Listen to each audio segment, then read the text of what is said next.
This program is brought to you by the Pacific States British Columbia Oil Spill Task Force. The task force was formed to protect more than 56,000 miles of sensitive shoreline along the coasts of Alaska, British Columbia, Washington, Oregon, California, and Hawaii.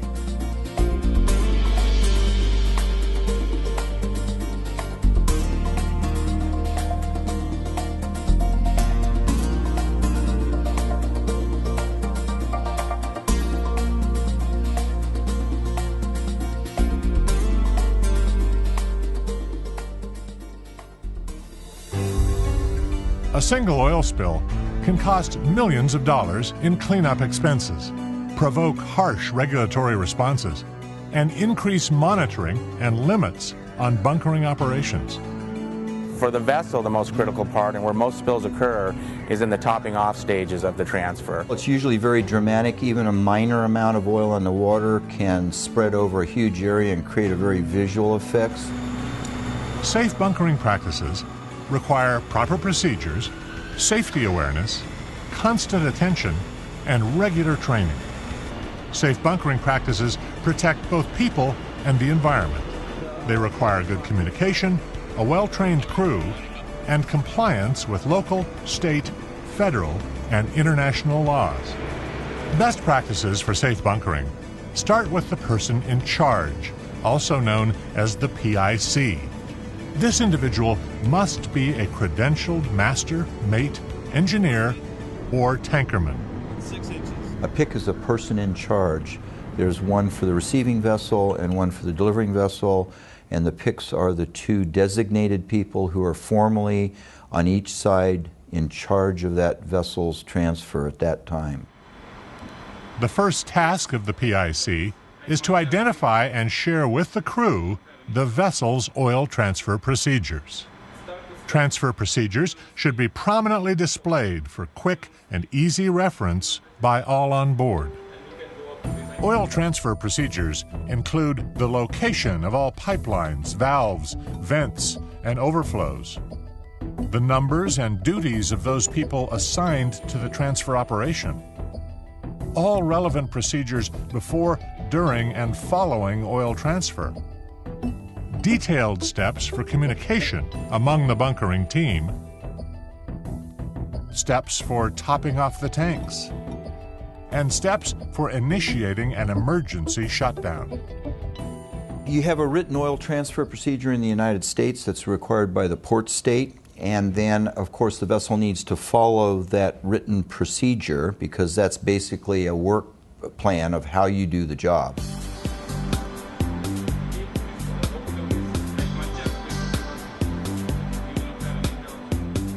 The preloading plan should include descriptions of the tanks and their capacities, the current level and type of oil in the tanks, expected final oil level and percentage at completion, the sequence of filling, and the monitoring procedures. It's important to stress to the crew that monitoring is more than simply observing the filling procedure. It's frequently watching the tank levels and valve alignments too. The pre-meet is a very important part of the process because that bunker team meeting, Washington State calls it a training session, but it's really a bunker team meeting, needs to be timely in that it's held very close to the time of the bunkering, and that's so that people still have it fresh in their mind. What's the plan, how we're doing it, what tanks, what volumes, what sequence, etc., and what level they're filling to, where's their stopping point.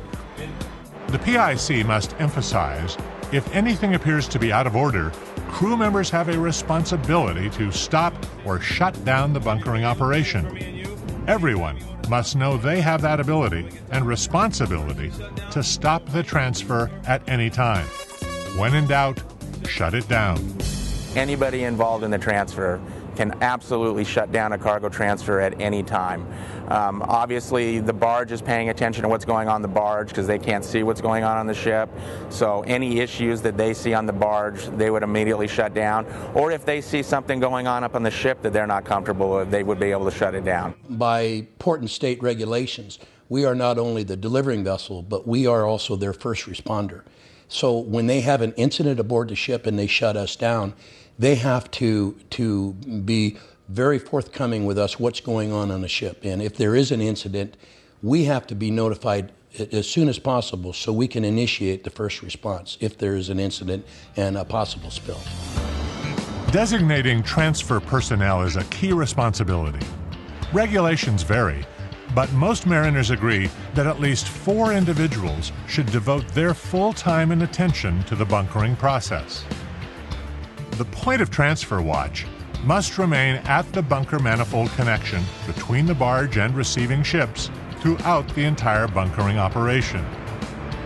It's a best practice to maintain a deck rover watch monitoring for spills. Additional crew may be needed to monitor all tank levels during topping off tanks or during bad weather conditions. I would say that the biggest incident is the ship, for some reason or another, overfills a tank, and they either have a deck spill or the spill enters the water. I would say that's the number one incident. Usually it's when they go to different tanks, sometimes they need to communicate the different rates, slow us down or speed us up. So I would say just the biggest incident for us that we look out for is the overfilling of the ship's tanks. Crew members assigned to bunkering operations should be free of distractions during the transfer, including any other duties. Cell phone usage and other electronic distractions should be prohibited. Communications procedures range from coordinating radio frequencies to use of common hand signals and gestures. Because radios and walkie-talkies may fail, basic hand signals are useful backups. Pay special attention to communications procedures in case of emergency. And stress again to crew members that they can stop the bunkering operation at any time should they observe something wrong. When in doubt, shut down. Emergency communications or an emergency shutdown needs to be a very clear part of the pre-transfer conference so both sides understand exactly what to do to have a very simple, clear, quick, and direct shutdown in the case of an emergency. Before the transfer process begins, prepare the deck and bunker manifold areas. This includes making a visual inspection of all equipment on both receiving and delivering vessels. As part of your preparation, close and secure all required hatches, doors, and portholes. Seal all scuppers and drains on deck from which spilled oil may enter the water. And ensure the bunker manifold area is well lit for the sake of efficiency, safety, and maintaining crew alertness. Connect the bunker hose carefully. It may still contain some oil from a previous transfer. All pipe connections, tank vents, overflow, or fill pipes must have spill containment in place. Use a new gasket for each connection and secure bolts tightly before pumping begins. Double-check the alignment of all valves and inspect the hose itself for obvious defects. The hose should be properly supported to avoid undue strain on manifolds and rails. After the bunkering hose is attached, but before any oil is transferred, the PICs from the delivering and receiving vessels must meet for a pre-transfer conference to plan the operation. The conference must be conducted in English, and if there is a language difficulty, an interpreter should be available and present throughout the entire procedure. Conduct the conference face-to-face. Review together the loading plans and declarations of inspection, which will need to be signed. Next, use a checklist and jointly initial key areas of agreement, including the products, sequence, and flow of the oil, key procedures and personnel who will be involved, any watch changes agreed upon, and shutdown and topping off procedures. We talk about all the legalities of the transfer, making sure they have a loading plan. That way I know that they know what tanks they're going to. And it's not just, you fill your gas tank on your car, you fill it till it stops. This is a little different. We got to gauge the tanks, make sure that we're not going past the percentage, getting close to that 100% mark. Make sure there is agreement and clear communication regarding emergency shutdown procedures. Declaration of Inspection in the U.S. is a document with certain checkpoints on it, items that need to be addressed by both persons in charge.